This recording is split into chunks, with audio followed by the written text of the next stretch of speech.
A few months ago I made a tank, and it worked surprisingly well, with a few exceptions. But some people seemed a bit disappointed that it didn't actually shoot anything, which I agree with, so let's fix that. There were some interesting ideas how to do this. So for legal reasons, we're going to make a Nerf turret.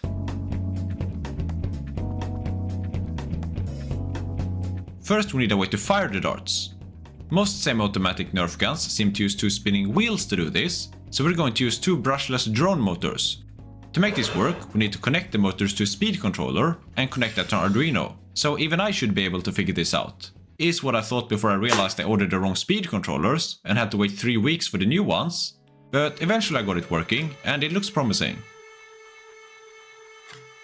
So next up we need some type of magazine to store the darts. Usually Nerf guns that shoot darts use some type of stick magazine, but we can't really do that since it would either stick out of the top or have like 5 darts in it, which is obviously not enough.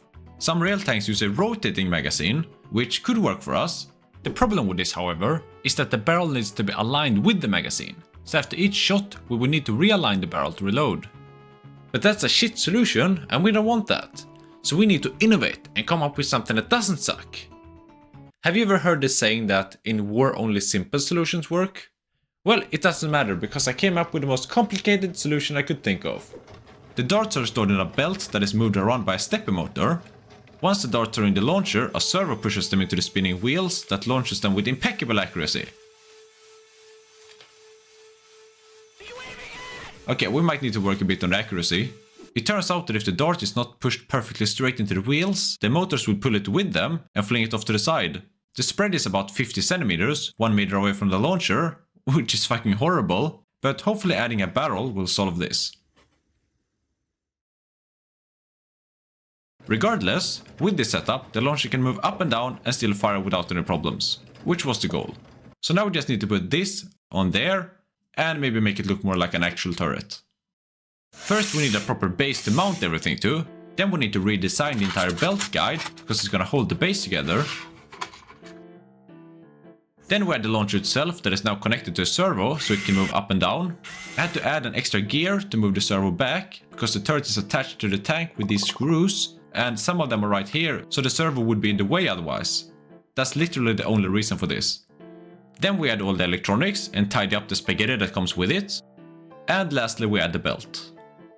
So now we have a launcher that does exactly the same thing as the old one and still doesn't look like a turret at all. So we need to make some type of shell to hide the electronics. To make it as simple as possible, we're gonna have 2 side panels that are just 3 smaller pieces glued together and a cover for the launcher itself where the barrel is attached. To make it look like the rest of the tank, we need to start off by sanding everything. Then we apply this white goo everywhere to fill in any imperfections and sand it again. Then we spray it with filler primer to give it a smooth surface. And it still looked like shit, so I did all of that again. Then we can finally paint it in grey like the rest of the tank. To make the camo, I just made some random shapes with tape and sprayed it with some darker grey, which turned out pretty good.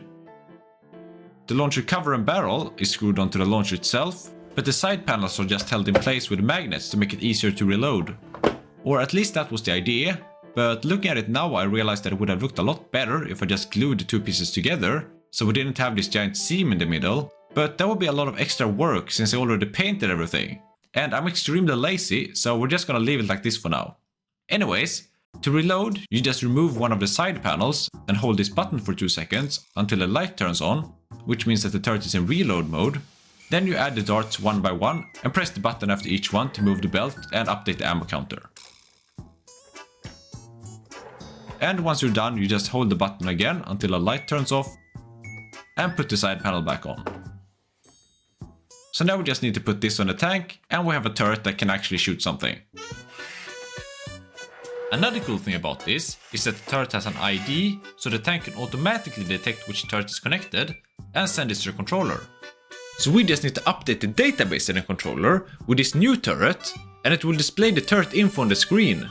And with update the database, I mean add another if statement to the phenomenal code I wrote for the controller, and now everything shows up correctly. The barrel seems to have increased the accuracy quite a lot.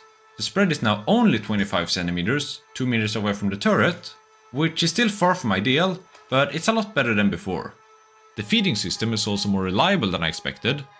The only real issue so far was when a screw came loose and physically blocked the feeding wheel, but apart from that, it has almost never jammed. There are still a few other things that could be improved, like the barrel can only aim up about 20 degrees, which is not a lot, and the clearance between the turret and battery compartment is basically non-existent, but overall it works surprisingly well, and it looks a lot better than the old turret.